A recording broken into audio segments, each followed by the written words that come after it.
मैं एफआईआर का राइटर हूँ। मैं खुद बोल रहा हूँ कि एफआईआर सीजन 2 नहीं आना है। समय रैना की बात कीजिए, समय रैना बहुत अच्छा कर रहा है। लता, आशा, अटल, सचिन, बच्चन जैसे शख्स को, जिनको कि भाई बख्श दो तुम। तो आज हम ऑलमोस्ट 99.9% पोलियो फ्री हो चुके हैं। तो उस आदमी ने इतना बड़ा काम किया।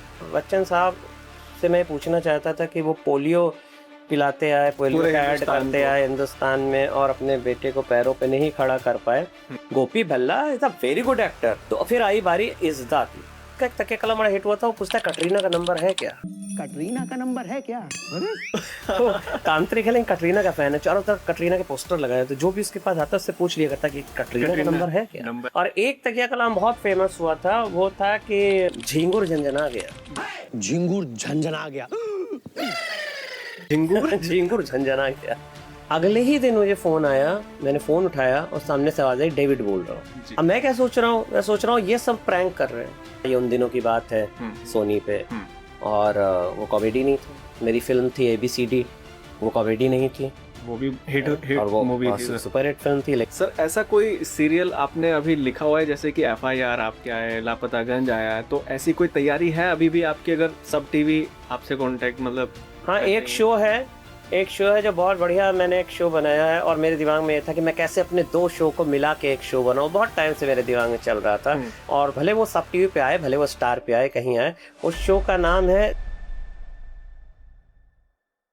नमस्कार दोस्तों, सबसे पहले आप सभी का बहुत बहुत धन्यवाद। आपने हमारे पिछले एपिसोड को बहुत प्यार दिया, मिलियंस में रील्स गई, काफ़ी लोगों के कमेंट्स आए, पॉजिटिव कमेंट्स आए, आपने ढेर सारा प्यार दिया। और आज फिर मैं एक नए पॉडकास्ट के साथ फिर से आया हूँ, और आज मेरे साथ में है एक बेहतरीन राइटर, जिन्होंने अपनी कहानियों से सभी को हंसाया, जिनके बहुत सारे हिट सीरियल्स आए, जैसे कि FIR, जो कि पूरी देश की जनता ने बहुत प्यार दिया, बहुत ही हिट सीरियल रहा हुआ है। लापतागंज, ABCD मूवी, और काफ़ी सारे अवार्ड शोज भी उन्होंने लिखे हैं, जिनका नाम है Amit Aryan ji. Sir welcome to the Sanjay Saini show. Sir thank you Sanjay, thank you for inviting me. Sir मैं आपका बहुत बड़ा फ़ैन हूँ सर। अच्छा, आपका सर वो जो FIR वाला जो सीरियल है सर, मैं उसको पर डे देखता था, और हर दिन वो एक तकिया कलाम जो आप उसमें गोपी बोलता था, जो सर बहुत ही कमाल का था सर। तो चलो अभी जब बात FIR की निकली है तो इसकी ओपनिंग भी जरा FIR स्टाइल में ही करते हैं। जी बिल्कुल, मैं तो, और गोपी का तुमने नाम लिया तो जी जी, जो गोपी जो कैरेक्टर था, तो मेरे ही FIR से हम ओपन करते हैं कि आपने मुझे यहाँ बुलाया, मुझे लगा बहुत अच्छा इज़्दा, हसीना है अगर मिस्सी रोटी है तो मैं हूँ पराठा, लच्छा इज़्दा। वाह कमाल का हो गया सर ये तो। सर ये जो तकिया कलाम आप लिखते थे सर, इसके पीछे की कहानी क्या है सर? जैसे कि मम्मी जी कैरी ऑन, और फिर जैसे कि आज मुझे भिंडी बनानी है, तो सर ये इस तरह के जो छोटी छोटी चीज़ें थी कैसे क्रिएट होती थी हैं? क्या है कि एक बात समझो, जब हम लोग छोटे होते थे तो हम लोग जब फिल्में देखते थे तो उन फिल्मों में एक ज़माने में तकिया कलाम होते थे, चाहे वो कादर खान के हों, चाहे वो उससे पहले पुरानी फिल्मों के हों, तो वो तकिया कलाम बड़े मज़ेदार होते थे। लेकिन उसके बाद ये तकिया कलाम कहीं खो गए। फिल्में कुछ ऐसी बनने लगी 80s में, 90s में, 2000 में, कि तकिया कलाम लोग भूल गए कि ये कोई चीज़ होती है, जबकि ये कमाल की चीज़ होती है। और आप अगर गौर करें तो हर इंसान का रियल लाइफ में कोई ना कोई तकिया कलाम होता है जी। अगर किसी इंसान को आप गौर करें तो आप देखेंगे, या तो कोई, जैसे लोग बोलते हैं हाँ ठीक है, हर बात पे वो ये बोलेगा हाँ ठीक है, या कोई कहेगा कि हाँ, कुछ एक ऐसा होगा जो आप, हर किसी की पर्सनैलिटी में एक चीज़ होती है जो वो रिपीट करता है जी। तो मुझे पता नहीं क्यों था, मुझे ये था कि ये अपने आप में एक विधा है तकिया कलाम, जो लोग भूल गए हैं, तो इसको कैसे मैं वापस लेकर आऊँ। तो मुझे एक बहुत अच्छी अपॉर्चुनिटी मेरे पास ये थी कि मेरा शो बहुत बड़ा हिट हो चुका था FIR, और अगर आप गौर करें तो शुरू में FIR में तकिया कलाम नहीं है जी। अगर आप शुरू के एपिसोड्स देखें तो मैंने देखे हैं सर, है ना, के एपिसोड्स भी देखे हैं। अब मुझे ये हुआ कि मैं क्यों ना इसमें एक एक्सपेरिमेंट करके देखूं। तो मैंने एक एक्सपेरिमेंट किया, और वो लोगों को इतना पसंद आया कि लोग वो तकिया कलाम बोलने लगे। और सर पहला एक्सपेरिमेंट क्या किया था आपने? अब ये तो मुझे याद नहीं कि पहला तकिया कलाम कौन था, लेकिन मुझे ये याद है कि जिस दिन वो शूट हो रहा था, I was on the set, तो सेट पे मैंने ये देखा कि जब वो एक सीन 2 सीन हो गए, उसके बाद सेट पे जितनी यूनिट थी वो वही तकिया कलाम बोल रही थी। ओके। तो मुझे समझ में आ गया कि ये भाई ये हिट हो गया। अगर ये जो हमारी यूनिट है, ये आपके आम दर्शक हैं जो यूनिट, वो अगर बोल रहे हैं, रिपीट कर रहे हैं, तो इट्स अ हिट। तो उसका टेलीकास्ट हुआ तो लोगों ने खूब जो है लिखना शुरू किया उसके बारे में, सब टीवी के पेज पे। जी। तो फिर देन मैंने उसको फिर आगे बढ़ाना शुरू किया। फिर धीरे धीरे ये हो गया कि FIR बिना तकिया कलाम के आप इमेजिन ही नहीं कर सकते हैं। सर जैसे कि कुछ तकिया कलाम मैंने नोट करके लेके आया हूँ, जैसे कि मैं अनाथ हूँ कालिक पोत के। ये कालिक पोत के मतलब लाइक, देखो वही है ना कि मज़ा किस पे आता है। देखो मेरा मानना ये है कि कॉमेडी क्या है, कॉमेडी क्या होती है कि एक इंसान रोड पे चला जा रहा है। अब वो जो रोड पे चला जा रहा है, इसमें आपको कोई हंसी नहीं आ रही है कि वो रोड पे चला जा रहा है, राइट। लेकिन तभी एक केले के छिलके में उसका पैर आता है और वो गिर जाता है और आप हंस देते हैं। उसके लिए वो ट्रेजेडी है, राइट। आपके लिए कॉमेडी है। ठीक है, तो कॉमेडी क्या है कि जो नॉर्मल है, नेचुरल नॉर्मल चीज से थोड़ा सा हट जाएंगे तो वो आपको कॉमेडी देगी। इसी तरह से एक आदमी आता है जो कहता है कि साहब जो है मैं अनाथ हूँ, इसमें कोई कॉमेडी नहीं, लेकिन वो कहता है कालिक पोत के। एक जो है मैं बताऊँ, एक तकिया कलाम, अब देखो एक तकिया कलाम था कि मम्मी टेरेस पे पापा पेरिस पे। हाँ, समझे। अब एक तकिया कलाम बनते हुए कैसा था, एक बार मैं स्विट्जरलैंड में था, तो स्विट्जरलैंड से मैं जा रहा था, पेरिस जा रहा था शायद मैं।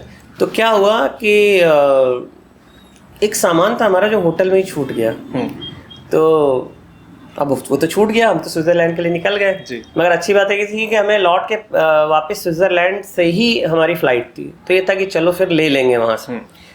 तो अब देखिए ये एक तरह की ट्रेजेडी है कि आपका सामान छूट गया है, राइट, जो जितना भी सामान था। बट उसमें भी मैंने कहा यार इसमें भी कुछ बनाया जाए, तो उसमें मैंने एक तकिया कलाम बनाया था जो बहुत अच्छा था कि एक कैरेक्टर आता है और बोलता है कि गलती हो गई टोटल में, सामान छूट गया होटल में। अरे वाह। और जो हुआ था हमारे साथ कि हमारे पास अगर 5 सामान थे तो हमारे गलती से हम 4 ही लेके चल के 5वां छोड़ गए, तो बड़ा हिट हुआ। दिलीप जोशी उस समय जो अभी जेठालाल का करते हैं, वो पहले FIR ही करते थे। जी। वो और उनका जो फादर चंपक काका जो तारक में जो प्ले करता अमित भट्ट, ये दोनों FIR करते थे। तो मैंने ये जो है किया था कि दिलीप जोशी जो है वो उनका सामान छूट जाता है होटल में और ये होटल वाला, तो वो बड़ा अच्छा हो गया।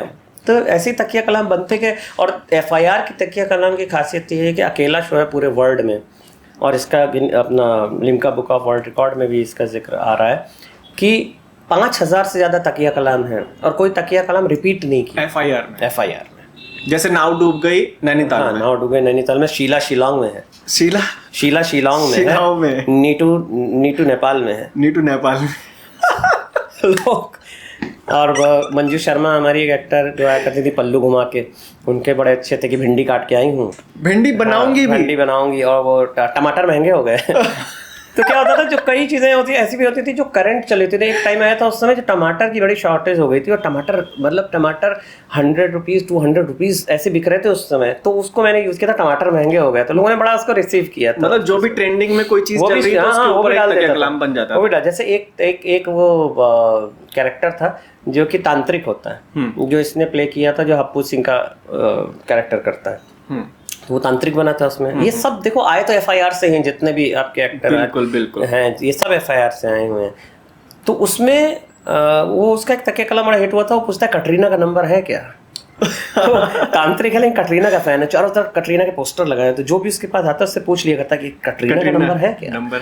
तो इस टाइप से चीज़ें ना बहुत, और उसमें कटरीना बहुत ज़बरदस्त कटरीना की पॉपुलैरिटी थी। एक और तकिया कलाम था जैसे कि शुतुरमुर्ग उदास है। हाँ, शुतुरमुर्ग उदास है, नवीन बाबा ने उसको किया था, बहुत बढ़िया किया था। शुतुरमुर्ग उदास है, उसके बाद वो एक्शन भी करते थे यस बहुत अच्छा था। और एक तकिया कलाम बहुत फेमस हुआ था, वो था कि अपना झिंगुर झंझना गया। सर FIR में जितने भी किरदार आपने लिखे हैं सारे के सारे ही हिट थे, बट कुछ किरदार जो लोगों को बहुत पसंद आए, जैसे गोपी का किरदार बहुत पसंद आया लोगों को। तो सर आपका भी कोई फेवरेट रहा होगा और डिज़ाइन करते हुए आपने सोचा होगा कि यार इसको कुछ अलग करना नहीं है। इसमें क्या था कि कैरेक्टर तो देखो राइटर के लिए सारे ही फेवरेट होते हैं, जी तभी वो लिखता है। लेकिन हुआ क्या कि मेरी एक आदत है कि मैं अगर कोई शो करता हूँ और वो शो लंबा चलता है और उसको लंबा चलाना है तो मैं हर 6 महीने साल भर में कुछ उसमें नया करता हूँ जी। तो अब हुआ कि FIR तो चल रहा था, लोग देख रहे थे। अब उसमें जो चल रहा था वो चल रहा था कीकू शारदा और कविता कौशिक का कॉम्बिनेशन, मतलब चंद्रमुखी चौटाला और गुलगुले। क्यों बोलता था कि मैडम आपका आइडिया मेरे दिमाग में आया है, फिर वो थप्पड़ मारती थी उसको, वो सब चल रहा था। फिर मैंने सोचा मैं करूं क्या अब इसमें नया। तो एक हमारे पास कैरेक्टर होता था गोपी। गोपी जो बैठा रहता था 2-4 लाइनें बोलता था, बहुत ज़्यादा एक्टिव पार्टिसिपेशन नहीं था जी पहले। और चैनल ने ये भी बोला था कि यार अगर इतना कुछ खास पार्टिसिपेशन नहीं है तो इसको चेंज कर दो, कुछ और ले आओ। उस स्टार्टिंग में मेरे ख्याल से बार लेके बैठा रहता था या फिर सो अब ये था कि चेंज क्यों कर दो यार, वो कैरेक्टर और वो एक्टर डे 1 से इस शो के साथ हैं। और Gopi Bhalla is a very good actor, बहुत बढ़िया एक्टर हैं और इंसान भी बहुत अच्छे हैं। तो ये हुआ कि ऐसा क्या दिया जाए कि जो गोपी भल्ला को सूट भी कर जाए और एक नया एक्सपेरिमेंट करके देखते हैं जी। तो फिर आई बारी इज़्दा की। अब इज़्दा वाला कैरेक्टर कहाँ से आया मैं आपको बताऊंगी। What is the problem is the, Delhi में एयरपोर्ट पार्लम इज़्दा। यस तो कैरी ऑन।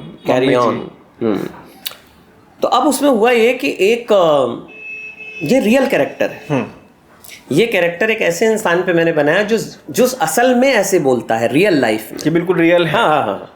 लखनऊ में एक बंदा है जो बोलता ही ऐसे था कि ऐसे ही बिल्कुल एकदम why the you the happy is the. तो हम लोग तब उसका ऐसे ही उसको बोलते रहे क्या है, तो हमें सिखाता था कि नहीं तुम लोगों को मालूम नहीं है, ये तुम लोग जो बोलते हो ना दैट इज रॉन्ग इंग्लिश। अच्छा, ये इंग्लिश गलत है, सही इंग्लिश ये है जो मैं बोलता हूँ। What is the problem is the. Oh, तो वो मेरे दिमाग में अटका हुआ था। तो मैंने कहा यार वो बड़ा मज़ेदार था, उसको करके देखें क्या। तो मैंने सबसे पहला मैंने जो यूज़ किया वो यही किया था कि what is the problem is the Delhi में एयरपोर्ट पार्लम इज़ द। अरे वो इतना लोगों को पसंद आ गया एकदम से, वो एक एपिसोड में आया और वो एक एपिसोड में जो छा गया वो। और सर वो तकिया कलाम मारने के बाद एकदम जो सीटी सी मार रहा था और रोने की एक्टिंग, वो जो सीटी बजाना, वो ये जो रोने की एक्टिंग करना, बेल्ट वाला स्टाइल, वो सारा जो भी एडिशन जो भी कंट्रीब्यूशन उसमें था वो एक्टर का था और डायरेक्टर का था। ओके, क्योंकि वो सब सेट पे हुई चीजें हैं। तो मैं तो सेट पे होता नहीं था। तो डायरेक्टर ने बताया, एक्टर ने उसको किया, तो इन दोनों का मिलके वो जो है कंट्रीब्यूशन था जो बड़ा हिट रहा। वो उतना ही हिट है जितना कि लाइनें हिट है कि गोपी बेल्ट ऊपर करेगा, गोपी हंसेगा, गोपी सीटी बजाएगा, गोपी ये करे। तो वो सब चीजें जो हो गई ना वो वैसा। लेकिन वो जो इंग्लिश वाला स्टाइल था वो बड़ा पकड़ गया और वो इतना चला कि बाद में कई शोज में आया। तो उसके बाद से कई शोज में ऐसा आया कि जहाँ पे इंग्लिश गलत बोली जा रही है उसको करेक्ट किया जा रहा है। लेकिन वो इतना पकड़ गया वो इज़्दा। आज भी मैं जब भी किसी कॉलेज में जाता हूँ जहाँ मैं लेक्चर देने के लिए जाता हूँ मास के स्टूडेंट्स को, और सारे यंग बच्चे, और वो इज़्दा सुनते ही ऐसा खुश होते हैं कि मैं आपको क्या बताऊँ। इतना ज़्यादा हिट है वो किरदार ही। अच्छा एक किस्सा मैं आपको बताऊँ। मैं गया हुआ था, मुझे दिल्ली में एक कॉलेज ने बुलाया हुआ था लेक्चर के लिए। तो वहाँ के जो प्रिंसिपल थे उन्होंने मुझे मजाक में कहा, उन्होंने कहा आपको पता है आपने हमारे बच्चों की इंग्लिश खराब कर दी है। मैं कहा अच्छा, बोले दिन भर ऐसे ही इंग्लिश बोलते हैं। तो कॉम्प्लीमेंट भी था एक तरह का। सर हम भी उस टाइम ऐसे ही बोलते थे। हाँ। क्योंकि बहुत मजा आता था उसमें। बिल्कुल। सो ऐसे ये बहुत पॉपुलर हो गया और आज तक पॉपुलर है। और सर हप्पू सिंह भी मेरे ख्याल से उस सीरियल के बाद हप्पू सिंह का भी एक जो आपने एक सीरियल देखा होगा हप्पू सिंह। हाँ। किरदार वो भी आप उसमें FIR में आया था कि करेक्टर बन के एक कालिक पोत के। हाँ, वो वहीं से उसने बहुत सारे कैरेक्टर किए थे। वो आया तो FIR से ही है। हाँ, FIR तो उसने बहुत सारे कैरेक्टर किए उसमें। तो उसमें हो सकता है वो कैरेक्टर वहाँ रहा हो। बट देखिए आज जितने भी लोग कॉमेडी में काम कर रहे हैं, चाहे वो किसी शो में काम कर रहे हों, वो सब आपके, चाहे वो तारक मेहता के दिलीप जोशी हों, जेठालाल के फादर हों, जेठालाल हों, चाहे वो आपके भाभी जी में जो कैरेक्टर्स आप देखते हैं, या जितने भी शो में आप देखते हैं, सब कहीं ना कहीं FIR में काम कर चुके हैं। और ये एक अच्छी बात है कि FIR एक ऐसा शो है जिसने इतने अच्छे कलाकार इंडस्ट्री को दिए हैं, और बाकी जो बचे हैं वो लापतागंज से निकले। राइट। तो कहने का मतलब ये है कि ये 2 शो ऐसे हुए हैं जिन्होंने इंडस्ट्री को बहुत अच्छा एंटरटेनमेंट दिया है, जिन्होंने इंडस्ट्री को बहुत अच्छे कलाकार दिए। अब जैसे क्या होता है, मुझे तो अभी भी लोग कहते हैं कि आप आज की सिचुएशन पे आप बताइए अगर गोपी बोलेगा तो क्या बोलेगा। अभी जैसे गैस के सिलेंडर नहीं मिल रहे थे, है ना, तो फिर उसके बाद ये हुआ कि जो है गैस के सिलेंडर आसानी से मिलने लगे लोगों को। तो मैंने उस पर जब कोई किसी ने मुझसे ऐसे पूछा किसी पार्टी में, तो मैंने कहा देखो गोपी होता तो बोलता कि वेल अब आसानी से मिल रहे हैं, गैस सिलेंडर इज द हसीनाएं अगर तारीख है तो मैं हूँ कैलेंडर इज द।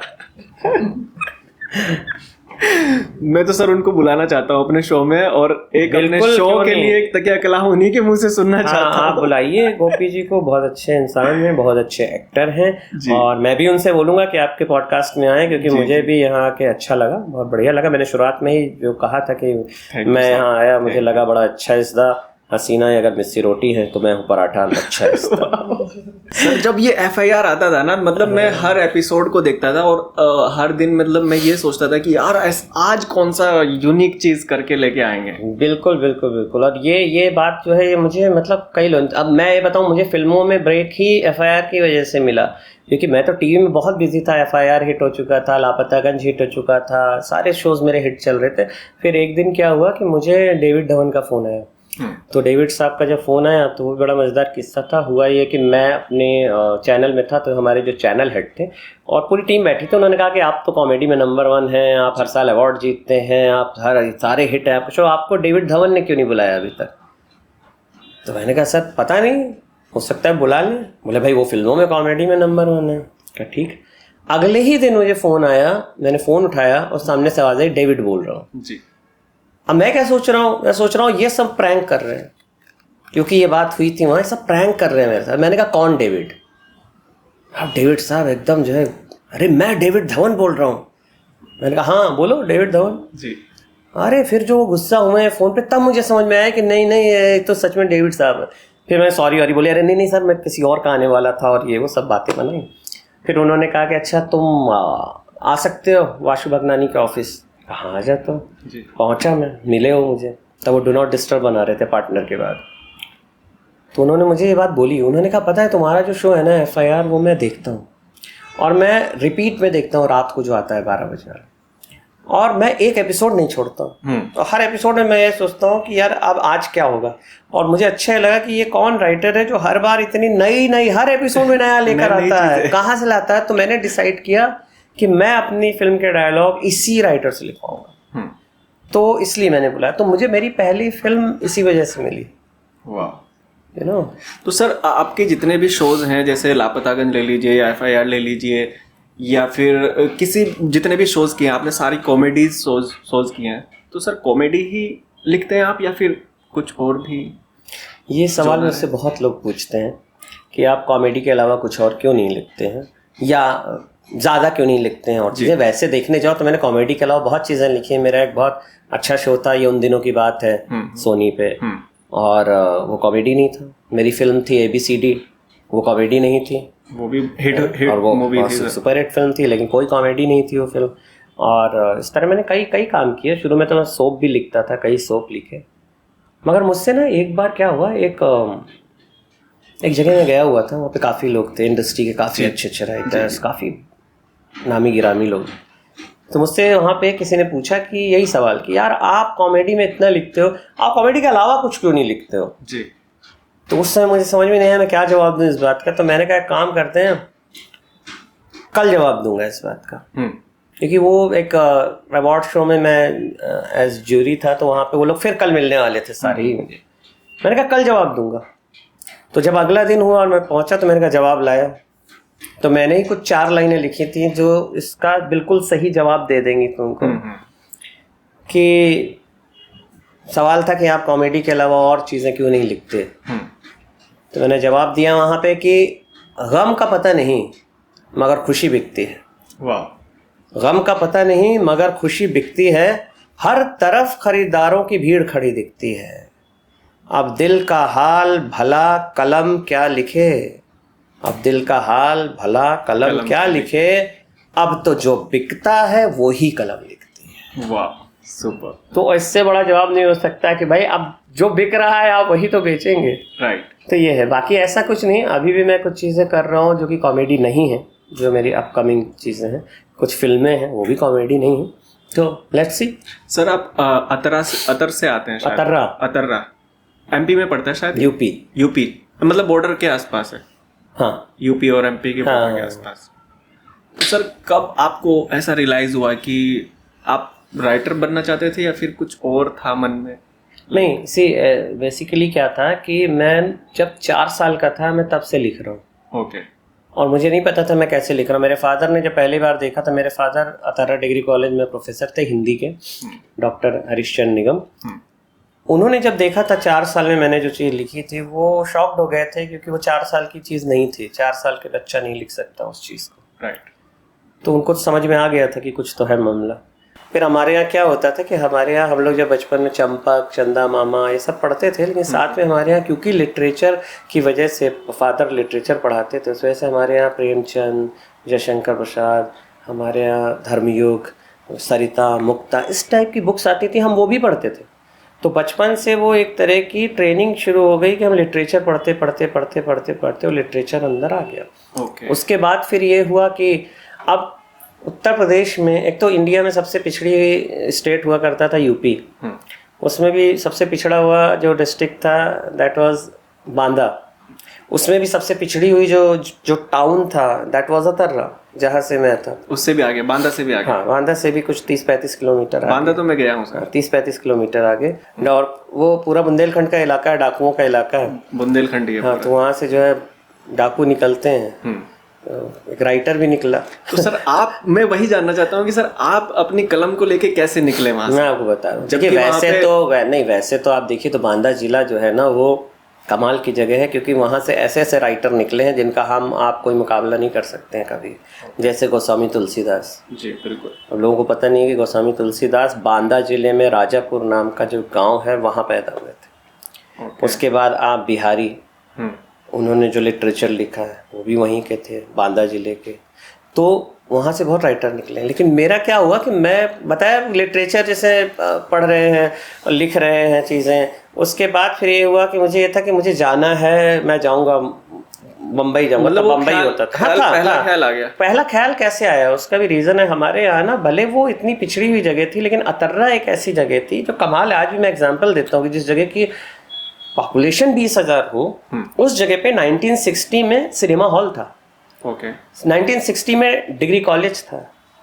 उसके बाद वहाँ पे उस छोटी सी जगह में एक डिग्री कॉलेज, एक मेडिकल कॉलेज, एक Sanskrit degree college, girls 3-4 colleges ही कॉलेजेस, एजुकेशन का हब आप समझ लो। और थिएटर होना 1960 में। तो जब हम लोग बड़े हो रहे थे तो नियम होता था कि हफ्ते में एक फिल्म, तब ये टीवी भी उतना कुछ था ही नहीं, एक फिल्म देखनी है, एक ही फिल्म आती, हर हफ्ते चेंज होती थी। बिल्कुल। कोई भी लगी हो, मतलब जय संतोषी माता भी देखते थे और अमिताभ बच्चन की फिल्में भी देखते थे। नहीं, थिएटर में जो वहाँ का टॉकीज था, नारायण टॉकीज उसका नाम था। तो वो जो टॉकीज है ना, उसका बहुत बड़ा हाथ है मुझे यहाँ लाने में, क्योंकि जब मैं वो देखता था ना तो मुझे लगता था हाँ यार ये अच्छा यार, यहाँ कैसे जाया जा सकता है। अब उसके बाद धीरे धीरे खैर बड़े होने शुरू हुए और उसके बाद फिर डिसाइड कर लिया यहाँ जाना है। अब उसमें क्या था, मेरे फादर जो थे, मेरे घर में ज़्यादातर लोग जो हैं वो आपको मिलेंगे जो या तो प्रोफेसर्स हैं और बड़ा अच्छी पोस्ट पे, तो लेकिन मैं अकेला ऐसा था जिसको यहाँ जाना था। लेकिन मेरे फादर ने कभी ये नहीं कहा कि नहीं ये नहीं करना है, तुम भी यही करो जो बाकी कर रहे हैं। उन्होंने कहा कि नहीं ठीक है, जो तुमको करना है करो। मैं सपोर्ट किया, फुल सपोर्ट। उनके सपोर्ट से मैं बॉम्बे पहुँच गया। बॉम्बे पहुंचने के बाद फिर मैंने कहा क्या करूं, तो मैंने डायरेक्शन ज्वाइन किया, क्योंकि एक डायरेक्टर जो होता है वो एक अच्छा राइटर भी हो सकता है, एक अच्छा राइटर एक अच्छा डायरेक्टर भी हो सकता है। तो मैंने ज्वाइन किया डायरेक्शन। तो उस समय फिर मैं काफ़ी काम करता रहा डायरेक्शन में, करते करते फिर एक टाइम ऐसा आया कि 2000 आ गया। मैंने 95 में ज्वाइन किया था। 2000 में एकता कपूर का टाइम आ गया। और मैं सबको बोलता हूँ कि मुझे राइटर बनाने में एकता कपूर का हाथ, क्योंकि मैं तो डायरेक्टर बन रहा था उस समय। मगर 2000 में जब एकता कपूर का टाइम आया तो उसमें क्या हुआ, डायरेक्टर की जो वैल्यू है वो खत्म हो गई टीवी में। बिल्कुल। क्योंकि वहाँ क्या हो गया, फिर ईपीज, क्रिएटिव्स और ये समझाते थे, डायरेक्टर सिर्फ एक ऑपरेटर बन के रह गया। तो मैंने कहा यार ये बनने तो नहीं आए थे। राइट। तो मैंने छोड़ दिया। लोगों ने कहा यार इतने साल लगाने के बाद छोड़ दिया। मैंने कहा कोई बात नहीं, मतलब डायरेक्शन आपने किया बट छोड़ दिया, नहीं करना है। अब क्या करें। फिर मैंने लिखना शुरू किया अवार्ड शोज। तो जब अवार्ड शोज लिखने शुरू किए तो उसमें मैंने फिल्म फेयर भी लिखा, आईफा भी लिखा, सब लिखा, और बड़े अच्छे पैसे भी होते थे उसमें, और बड़ा नाम। मगर प्रॉब्लम मेरी क्या हुई कि एक मैंने लिखा था फिल्म फेयर जो शाहरुख खान और सैफ अली खान ने होस्ट किया था, ठीक है, and that was very very popular. मगर हर कोई बोलता था अरे देखो शाहरुख ने बोला, अरे क्या सैफ ने बोला, अरे लेकिन लिखा मैंने, मेरा कहीं नाम ही नहीं है। और क्योंकि क्या होता है अवार्ड में जब नाम आते हैं तो एंड में आपका नाम आता नहीं, सिर्फ आ जाता है मोरानी एंड टीम्स या जो भी कंपनी है उसमें। तो मैंने कहा यार एंड टीम्स बनने भी नहीं आए थे, तो मैंने वो भी छोड़ दिया। मतलब क्रेडिट तो मिलना चाहिए। हाँ, वो भी छोड़ दिया ना। लोगों ने कहा अरे यार ये इतना बड़े प्लेटफॉर्म, मतलब आईफा और फिल्म फेयर, आप ये सब लिख रहे हो। मैंने कहा नहीं चाहिए, छोड़ दिया। अब क्या करें? फिर धीरे धीरे सोप लिखने शुरू किए, कुछ एड फिल्म्स लिखी, फिर सोप लिखे। अच्छा, ऊपर वाले का ऐसा आशीर्वाद रहा कि जो सोप लिखे सारे हिट, सारे हिट एट ए टाइम। 3-3 सोप चल रहे हैं मेरे अलग अलग चैनल पे, सारे हिट। अब वो सब चल रहा है, इतने में आया 2006 डेस्टिनी, जिसको कहते हैं ना, डेस्टिनी आपको ले जाती है वहां तक। राइट। अब क्योंकि आपको राइटर बनना था, क्योंकि आपकी जिंदगी में FIR आना था, तो आप सब कुछ छोड़ते छोड़ते छोड़ते आ गए। 2006 में एडिट 2 का एक शो लिख रहा था मैं, ज़ारा, एक मुस्लिम सोशल शो था, it was on Sahara. Okay. तब ये FIR शुरू हो रहा था। तो मुझे जो प्रोड्यूसर हैं उन्होंने पूछा कि ये ऐसा शो है, आप लिखेंगे? तो मैंने कहा आपको कैसे लगता है कि मैं कॉमेडी लिख सकता हूँ? बोले नहीं, मुझे मालूम है आप कॉमेडी लिख सकते हैं। राइट। क्योंकि ज़ारा में भी एक ट्रैक ऐसा होता था जो कॉमिक था। बोले वो इतना अच्छा आप लिखते हैं तो आप लिख सकते हैं। तो उन्होंने मुझे काफ़ी सपोर्ट किया उस चीज़ में। और फिर FIR हुआ, और फिर जो FIR हुआ देन रेस्ट इज हिस्ट्री। 9 साल वो एयर पे रहा शो, और आज भी सबसे ज्यादा रील्स उसकी आपको सोशल मीडिया पे मिल जाएगी। अभी भी सर आइकॉनिक सीरियल है सर वो। यस, मुझे मैं आपको बता रहा हूँ, मैं कॉलेजेस में जाता हूँ लेक्चर लेने के लिए, मास कम्युनिकेशन के स्टूडेंट्स के, जो आज के स्टूडेंट्स होते हैं, आज के बच्चे हैं 20-20 साल के। राइट। वो एक एक डायलॉग जानते हैं, वो एक एक FIR का तकिया कलाम जानते हैं, वो इतने खुश हो जाते हैं। तो मुझे लगता है यार कमाल है यार, 2006 से हम 2026 में बैठे, और आज तक 20 साल से इतना ही पॉपुलर। सर जैसे कि पहले की कॉमेडी हमें सबको पसंद थी, और FIR लापतागंज बहुत हिट हुआ, हिट से भी हिट हुआ पूरा। तो आज की डेट में जो कॉमेडी चल रही है, जैसे स्टैंड अप कॉमेडी हो गई, जैसे अपने समय रैना हो गया, या फिर कपिल शर्मा का शो अभी आप देखा ही है, रिसेंट में चला ही था। तो इनकी कॉमेडी में और आप जो लिखते हैं और जो शोज बनते हैं, उस कॉमेडी में क्या डिफरेंस देखते हैं आप? डिफरेंस तो देखो ये है कि सिर्फ तरीके का फर्क है। कॉमेडी तो कॉमेडी होती है। आप कपिल शर्मा का शो है, ऐसा नहीं कि वो शो शुरू से कोई ऐसा शो है जो आप ना देख सकें फैमिली के साथ। पहले आया था, अच्छा था, लोगों ने रिसीव किया उसको। बाद में फिर वही बात है कि धीरे धीरे होते होते एक एक कैरेक्टर, उसमें कुछ कैरेक्टर्स ऐसे आ गए जो कि काफ़ी बिलो द बेल्ट हो गए, है ना। है तो वो भी कॉमेडी जी। फिर आप स्टैंड अप की बात करें तो स्टैंड अप में लोग बहुत अच्छा कर रहे हैं। आप समय रैना की बात कीजिए, समय रैना बहुत अच्छा कर रहा है। समय रैना बहुत अच्छा कर रहा है। उसके लिए तो मैं गाना भी गाता हूँ कि है ना बोलो बोलो समय रैना बोलो बोलो। फिर मैं हमेशा और कुछ लाइनें भी बोलता हूँ मैं उसके लिए कि बंदे में कुछ तो बात है, तभी सब्सक्राइबर इसके साथ है। राइट। ठीक है। फिर मैं लेकिन ये भी बोलता हूँ वहाँ पे, समय रैना का मैं देखता हूँ, मुझे बहुत अच्छा भी लगता है। उसकी कई चीज़ें बहुत अच्छी हैं, उसका तरीका बहुत अच्छा है कहने का, सारी चीज़ें। लेकिन क्या होता है ना, ये हमारा देश, हम हिंदुस्तान में, तो हम जिस देश में रहते हैं ना, इंडिया में, हमको उस हिसाब से रहना। ये अमेरिका वगैरह में क्या होता है, आप रोस्ट करते हैं और आप किसी को कुछ भी बोल सकते हैं। वहाँ तो आप अपने राष्ट्रपति, प्रधानमंत्री, किसी को नहीं छोड़ते हैं। लेकिन ये इंडिया है, यहाँ पे आपको कुछ लिमिट रखनी पड़ती है, जो आई थिंक उसे रखनी चाहिए। वो बहुत टैलेंटेड है, उसको रखनी चाहिए। ठीक है। कि मैं 2 लाइनें और बोला करता हूँ समय रहने के लिए कि भाई हाँ, मैं बोला करता हूँ समय रहने के लिए, खासकर अभी रिसेंट में जो आया है, बोला करता हूँ कि हर किसी को ट्रोल मत करो, कुछ को तो बख्श दो। हर किसी को ट्रोल मत करो, कुछ को तो बख्श दो। लता, आशा, अटल, सचिन, बच्चन जैसे शख्स को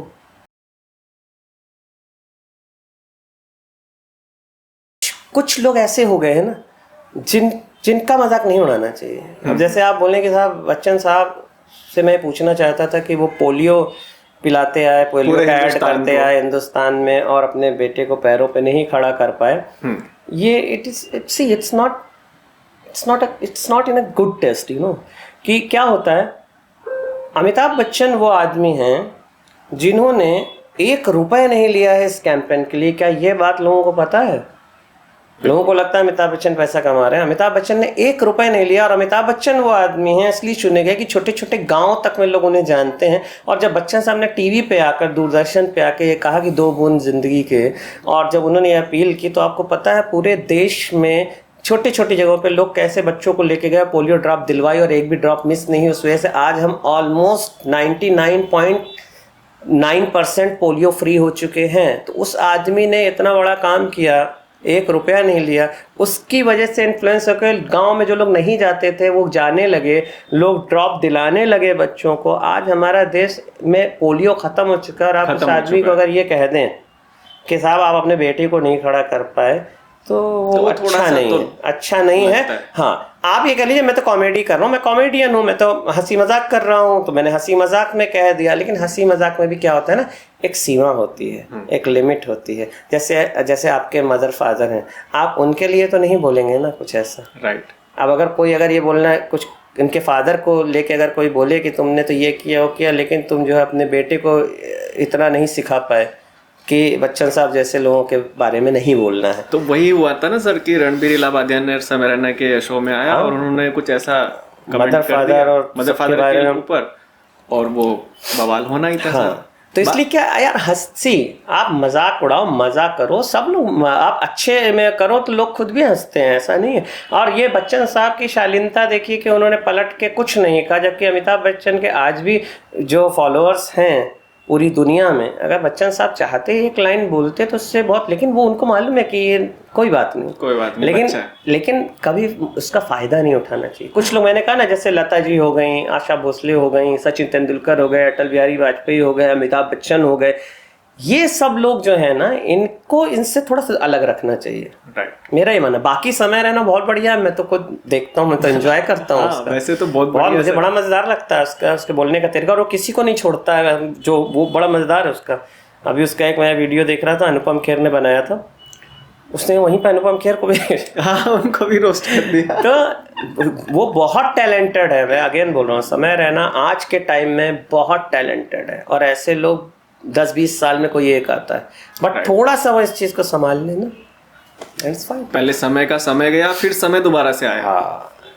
और अब ट्रेंडिंग में है सर, सबको पिछाड़ दिया सर एकदम से। सर जैसे कि सब टीवी पर पहले बहुत सारे कॉमेडी शोज आते थे, बहुत मजा आता था देखने में कि भाई सब टीवी टैगलाइन लग गई कि भाई कॉमेडी शोज आते हैं। सर आज की डेट में नहीं देखने को मिलते, तो इसका रीजन क्या है? सब टीवी पे कॉमेडी का एक दौर रहा है शुरू से, और लोगों को ये रहा है कि कॉमेडी मतलब सब टीवी। तो सब टीवी के जितने मैक्सिमम शोज हैं वो मैंने लिखे हैं, मैक्सिमम शोज। लेकिन फिर एक ऐसा दौर आया कि कॉमेडी सब टीवी से हट गई। जो भी लोग उस समय चैनल में थे, उन लोगों ने डिसीजन लिया और ड्रामा शुरू कर दिया, उसमें ड्रामा आने शुरू हो गए, उसमें वैसे ही शोज आने शुरू हो गए जो दूसरे चैनल्स पे आते थे। मगर कॉमेडी से जुड़े राइटर्स, डायरेक्टर्स, एक्टर्स, हर वो इंसान जिसने सफ़र किया इस वजह से जी, उन सबको एक उम्मीद की किरण अभी भी है, ऐसा नहीं है, उम्मीद की किरण अभी भी है, क्योंकि अब जो है इस नेटवर्क को हेड कर रहे हैं गौरव बनर्जी। सो मिस्टर गौरव बनर्जी जो हैं वो बहुत ही काबिल आदमी हैं, और उन्होंने पूरे हिंदुस्तान को एंटरटेनमेंट क्या होता है सिखाया है। वो पहले स्टार को हेड करते थे जी। तो बनर्जी साहब अब यहाँ हेड कर रहे हैं, तो मुझे पूरी उम्मीद है कि वो वापस से एक कॉमेडी का दौर लेकर आएंगे, और एक कॉमेडी का दौर ना भी हो, लेकिन कम से कम एक बुके तो जरूर लेके आएंगे कि जहाँ सब टीवी पे कम से कम 2 शो कॉमेडी भी चल रहे हैं। और आज भी आप देखिए हाईएस्ट रेटिंग जो देता है show, that is Tarak Mehta, और तारक मेहता कॉमेडी ही है, राइट। तो कॉमेडी मुझे पूरी उम्मीद है गौरव बनर्जी साहब लेकर आएंगे उसको। क्या FIR दोबारा से सीजन 2 आ सकता है उसका? क्योंकि उसकी तो ऑलरेडी ऑडियंस बनी हुई है। और डेफिनेटली वो आज भी पूछते हैं ऑडियंस तो कि भाई दोबारा से अगर आ जाए। आना तो नहीं चाहिए। ओके। मैं एफआईआर का राइटर हूँ, मैं खुद बोल रहा हूँ कि एफआईआर सीजन 2 नहीं आना चाहिए। बट इसका सर कुछ रीजन? नहीं आना चाहिए का रीजन ये है, लोग तो बहुत पूरी दुनिया से मेरे पास आते हैं, मैं आपको बताऊं इंडिया से नहीं पूरी दुनिया से मैसेजेस आते हैं मेरे पास, और लोग बहुत दीवाने हैं, सब चाहते हैं दोबारा आए जी। मगर क्या होता है कि कोई भी टीवी में, खासकर टीवी में एक शो हो सकता है वो 20 साल चले, 25 साल चले, लेकिन एक बार जब वो शो बंद हो जाता है उसके 6 महीने बाद भी आप दोबारा लाएंगे तो वो शो नहीं चलता। वही ऑडियंस जो कह रही है क्यों नहीं आ रहा, वही नहीं देखना चाहती है दोबारा उस चीज़ को, क्योंकि वो कंपेयर करती है। मैं आपको एग्जांपल देता हूँ, जैसे कि आप देखिए लापतागंज 5 साल चला, बिल्कुल, मगर जब दोबारा आया लापतागंज एक बार फिर नाम से, तो शायद 1 साल भी नहीं चल पाया, महीनों में बंद हो गया। ऑफिस बहुत देखा लोगों ने, लेकिन जब ऑफिस वही ऑफिस उसी कास्ट के साथ स्टार पे आया वो नहीं चला। सारा भाई लोगों ने देखा, लेकिन अभी प्राइम पे आया लोगों ने नहीं देखा। खिचड़ी हिट हुआ, दोबारा आया, नहीं चला। तो लोगों का क्या है, टीवी के ऑडियंस का, कि वो ये रिश्ता क्या कहलाता है को 20 साल से देख रहे हैं और 20 साल देख लेंगे, लेकिन उसी रिश्ता क्या कहलाता है को अगर आपने बंद करके फिर चालू किया तो वो आप फिर ऑडियंस पूछेगी ये रिश्ता क्या कहलाता है, हाँ, नहीं देखेगी। नहीं देखेगी। इसी तरह आप जो है तारक मेहता आज 18 साल से चल रहा है और 18 साल चलेगा, लेकिन अगर आपने उसको ब्रेक दे दिया और फिर आप लेकर आए, तो टीवी में सीजन्स नहीं चलते। सर ऐसा कोई सीरियल आपने अभी लिखा हुआ है, जैसे कि एफआईआर आपके आए, लापतागंज आया है, तो ऐसी कोई तैयारी है अभी भी आपकी, अगर सब टीवी आपसे कांटेक्ट मतलब? हाँ, एक शो है जो बहुत बढ़िया, मैंने एक शो बनाया है और मेरे दिमाग में ये था कि मैं कैसे अपने 2 शो को मिला के एक शो बनाऊं। बहुत टाइम से मेरे दिमाग में चल रहा था कि मैं 2 शो को मिला के कैसे एक शो बनाऊं, और भले वो सब टीवी पे आए, भले वो स्टार पे आए, कहीं आए। उस शो का नाम है दरोगा जी चोरी हो गई। दरोगा जी चोरी हो गई। अरे वाह। अब दरोगा जी चोरी हो गई कहानी जो है वो एक गांव की कहानी है, जिस गांव में कोई चौकी नहीं है, और फाइनली वहाँ एक चौकी बनती है, लापतागंज जैसा गांव, जहाँ एक चौकी बनती है एफआईआर जैसी, जहाँ पे एक दरोगा जी आते हैं जो हमारे हीरो है और बाकी जो कैरेक्टर्स हैं, और कैसे वो हर बार क्राइम को सॉल्व करते हैं, जो वहाँ के क्राइम हो रहे हैं वैसे ही कैरेक्टर्स आ रहे हैं उसमें। तो ये शो जो है मैं बनाने वाला हूँ, मास्टर स्ट्रोक एक कंपनी है जिसके साथ मैं मिलके बनाने वाला हूँ, मिस्टर सोहन मास्टर उसके प्रोड्यूसर हैं। Okay. और अभी हमारा एक नया शो भी आ रहा है जिसका नाम है ज़माना बदल गया। एक बहुत ही रेपुटेड शो था दूरदर्शन का एक टाइम पे, जिसका नाम था ज़माना बदल गया, अरुणा ईरानी थी उसमें, टीकू तलसानियत, उसको दूरदर्शन दोबारा लेकर आ रहा है। तो वो शो मैं लिख रहा हूँ, कॉमेडी शो ही है, क्योंकि वो बहुत ही रेपुटेड शो एक ज़माने में रहा है। तो अब देखते हैं कैसा जो है होता है। क्या हमें इस शो में भी कुछ तकिया कलाम देखने को मिलेंगे उसी टाइप के सर? हाँ, अरे बिल्कुल मैं अभी बता देता हूँ। एक कैरेक्टर है, वो बोलती है कि लाल लिपस्टिक काली है, मेरा नाम डॉली है। लाल लिपस्टिक काली है, मेरा नाम डॉली है। तो वो भी आपको देखने को मिलेगा। फिर अभी कल ही एक एपिसोड लिख रहा था, उसमें एक बंदा है, वो बोला करता है कि प्यार नहीं झुकता, मेरा नाम है गुप्ता। अरे वाह। प्यार नहीं झुकता, मेरा नाम है गुप्ता। प्यार नहीं झुकता, मेरा नाम है गुप्ता।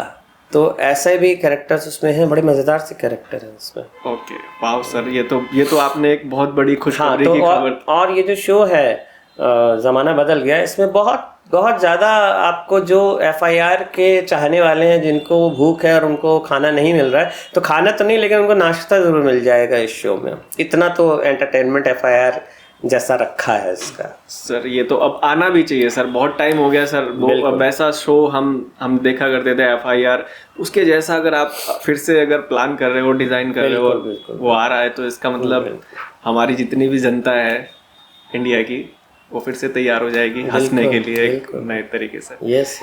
सर फिल्मों के बारे में जानना चाहूँगा कि बहुत सारी कॉमेडी पहले जैसे हेरा फेरी आती थी, अभी रिसेंट में अक्षय सर की फिर से आई भूत बंगला, तो आप भी सर कुछ ऐसी फिल्में? हाँ, मैं एक हॉरर कॉमेडी लिख रहा हूँ, एक बहुत ही रेप्यूटेड और बड़े प्रोडक्शन हाउस के लिए।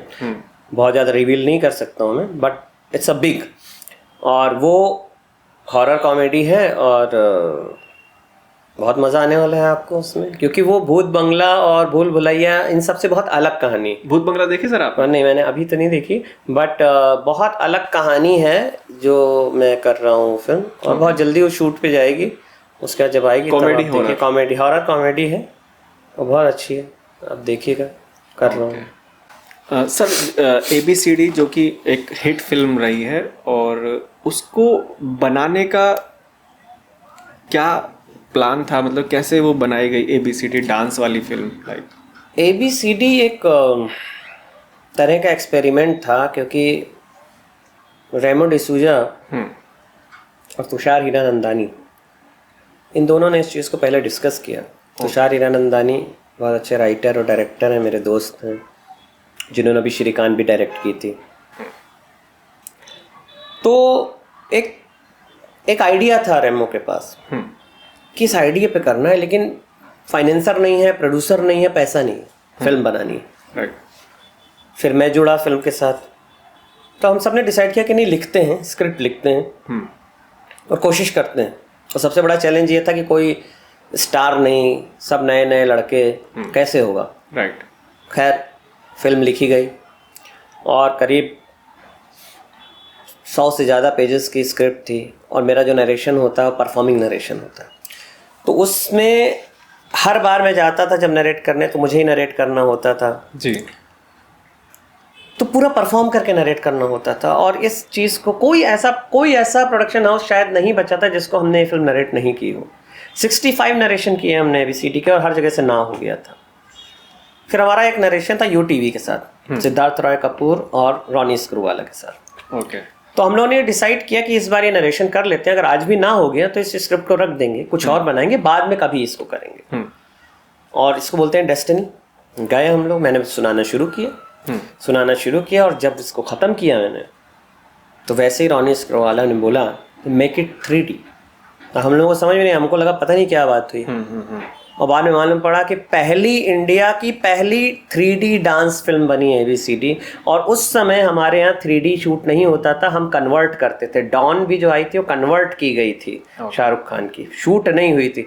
मगर इत्तेफाक देखिए कि उसी समय UTV और डिज्नी का टाई अप हो जाता है, और डिज्नी से US से पूरी की पूरी टीम, 3D की टीम आई यहाँ शूट करने, और इस फिल्म को उसने शूट किया। तो इस तरह से पहली डांस 3D फिल्म बनी इंडिया की। और फिर जब फिल्म रिलीज हुई है तो आपको पता ही है कि फिर क्या रिजल्ट रहा उस फिल्म का। फिल्म रही है। बहुत बहुत पसंद किया लोगों ने, बहुत। सर कॉमेडी से एकदम डांस वाली स्क्रिप्ट लिखने में थोड़ा सा अजीब नहीं लगा होगा सर? जैसे नहीं, आपको डांस करते करते थोड़ा ना लिखी थी यार। राइटर के लिए देखिए, नहीं, आपके लिए तो एक यूनिक स्क्रिप्ट थी ना ये सर। मेरे लिए मेरा एक बहुत बड़ा इंटरेस्ट उसमें यही था। सबसे बड़ी बात ये है कि फिल्म में देखिए ना कोई बड़ा स्टार था, ना कोई, तब तक रेमो का भी कोई नाम नहीं था, तब तक कोई भी ऐसा नहीं था जिसके नाम पे बड़ी कोई फिल्म बन रही हो। उसके बावजूद मैं लिख रहा था। तो मुझे, मेरा जो पर्सनल इंटरेस्ट था वो ये था कि मैं एक ऐसी फिल्म लिखूं जो कॉमेडी ना हो, और वो चल जाए तो मैं ये प्रूव कर सकूं कि कॉमेडी के अलावा भी मैंने हिट लिखा है। क्योंकि मुझे भाई, पहले मैंने जो फिल्म लिखी डेविड धवन साहब की, तो वो कॉमेडी ही थी। तो अब जो है ये हुआ कि जब कॉमेडी लिखी तो कॉमेडी के अलावा क्या, इसलिए। और फिर फिल्म आई और फिल्म सुपर हिट हुई, बहुत तारीफ हुई, तो वो प्रूव करने का एक मौका मिला। राइट। ये बिल्कुल एकदम हटके था कॉमेडी से, बिल्कुल एकदम हटके जो बिल्कुल हटके था, कई किलोमीटरों हटके था कॉमेडी से। क्योंकि मैं, और लोगों को बड़ा होता कि यार ये तो अच्छा, उस समय जो भी चीज़ मैं लिख रहा हूँ वो हिट हो रही थी कॉमेडी में, तो लोगों का था यार ये कॉमेडी लिखते हैं, इन्होंने कैसे लिखी है। और ABCD से पहले कोई ऐसी फिल्म आई भी नहीं थी। ABCD पहली फिल्म है जो डांस पे फिल्म बनी हो, और डांस पे पहली 3D फिल्म इस तरह से बनी हो जहाँ सब नए नए लड़के थे। उन लड़कों को बैठा के मैं वर्कशॉप करवाता था। मैं उनको डायलॉग बताता था, ऐसे बोलो। वो जितने भी थे, धर्मेश वगैरह जो भी लड़के थे उसमें, सलमान, धर्मेश, जो भी, पुनीत जी। और बाद में देखिए उनको आज सारी दुनिया जानती है, उन लोगों ने कितना अच्छा प्रूव किया आगे भी, फिल्म के बाद भी। सर कॉमेडी शोज तो आपने काफ़ी किए, काफ़ी सारे सीरियल्स किए, मूवीज़ भी की, फिर एक हटके ABCD मूवी की आपने, और उसके अलावा फिर एक और चीज़ की आपने, एक और सीरियल किया जिसका नाम था तेनाली रामा।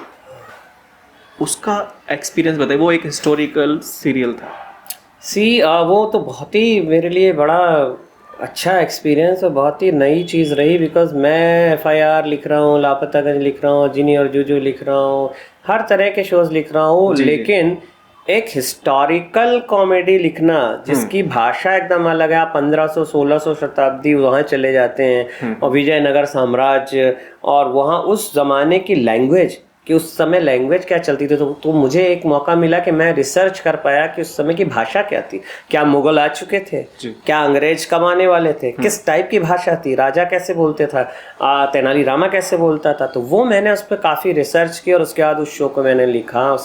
मैंने जब उसको लिखा बहुत हिट हुआ, बड़ा बड़ा पॉपुलर शो रहा तेनाली रामा। हाँ, तो उसकी जब डायलॉग लिखने की बात थी तो मेरे लिए बड़ा चैलेंज था, क्योंकि बहुत अलग हट के थी। और सबसे अच्छी बात यह है कि उसके लिए मुझे बेस्ट डायलॉग राइटर का अवार्ड भी मिला उसके बाद। तो मुझे इस बात की खुशी है कि मैंने जो रिसर्च की और मैंने जो काम किया उसको लोगों ने अप्रिशिएट किया।